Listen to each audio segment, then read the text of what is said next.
iremos si van todos y si el tribunal es para todos. Y como lo dijo un poco Almudena ahora, que ni siquiera los militares se conviertan en los chivos expiatorios de una negociación. Porque aquí los responsables son los políticos, empresarios, militares, incluso intelectuales y por supuesto la guerrilla.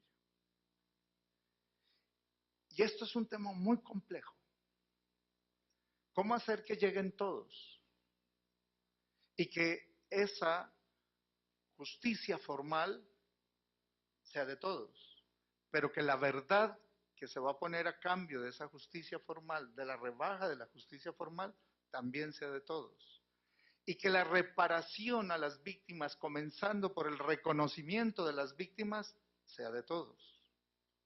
Y que la creación de condiciones para la no repetición también sea contribución de todos.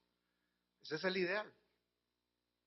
La pregunta es, ¿estamos en este momento en el contexto político del país, social, incluso jurídico, listos y preparados para que ese ideal de la verdad de todos, la reparación de todos y la creación de condiciones de no repetición se están dando?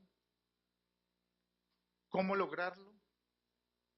Son preguntas que tenemos que hacernos y empezar a dar respuestas muy creativas si efectivamente estamos comprometidos y persuadidos de que la salida negociada del conflicto armado es una posibilidad de esperanza para el país. Cierro diciendo, ningún proceso de paz. Cuando uno le pregunta a los especialistas, como Almudena, como el juez Garzón, estuvimos hace poco en un curso en Jaén con varios especialistas internacionales hablando de estos temas, y la pregunta que yo le hacía a todos los especialistas, varios países, ¿cuánta verdad formal es posible disminuir en un proceso de paz? Y la respuesta de la mayoría de los especialistas es, tanto las víctimas lo permitan y tanto la sociedad lo resista. Son como los dos criterios que aparecen de los especialistas internacionales. Tanto las víctimas lo resistan. Por eso ha generado y nos ha generado mucha esperanza ese primer grupo de víctimas que fue a La Habana, con sus dos hechos simbólicos que ya son conocidos.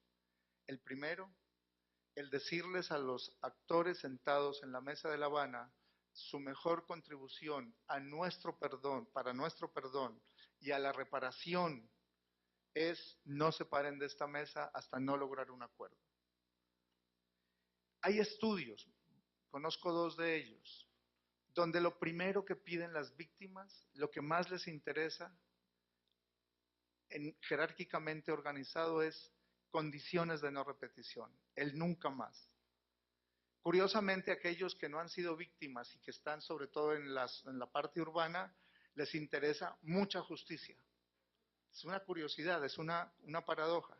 Las víctimas están dispuestas a perdonar a cambio de que haya un nunca más, de que no haya más situaciones en las que haya más víctimas. Por supuesto, un segundo punto es la verdad. Quieren saber qué le pasó a su víctima.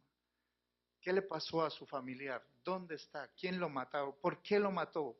¿Qué lo llevó? O sea, la verdad. Y por supuesto la reparación.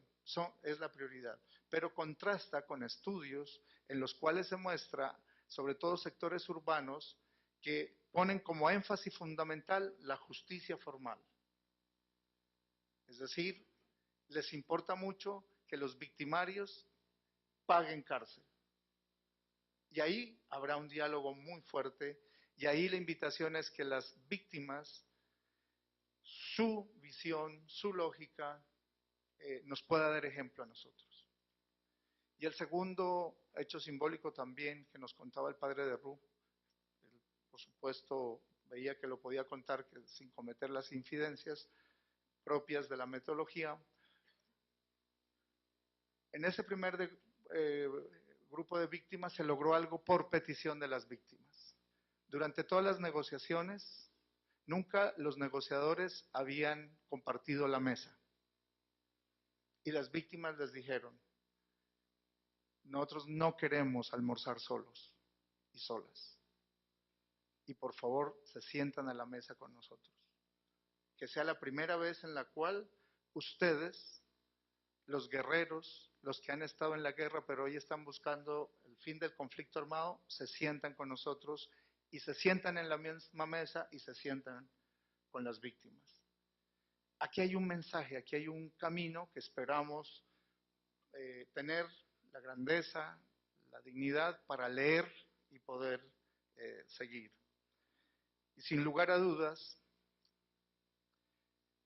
el proceso de paz, como lo decía Almudena en su conferencia, solamente cuando las víctimas sean escuchadas, cuando las víctimas sean atendidas, cuando las víctimas sean reconocidas y cuando su voz se escuche en medio de las negociaciones y después en la implementación de los acuerdos, seguramente tendremos esa certeza, esa sensación de que efectivamente un proceso de paz es posible y es la esperanza para el país. Muchas gracias.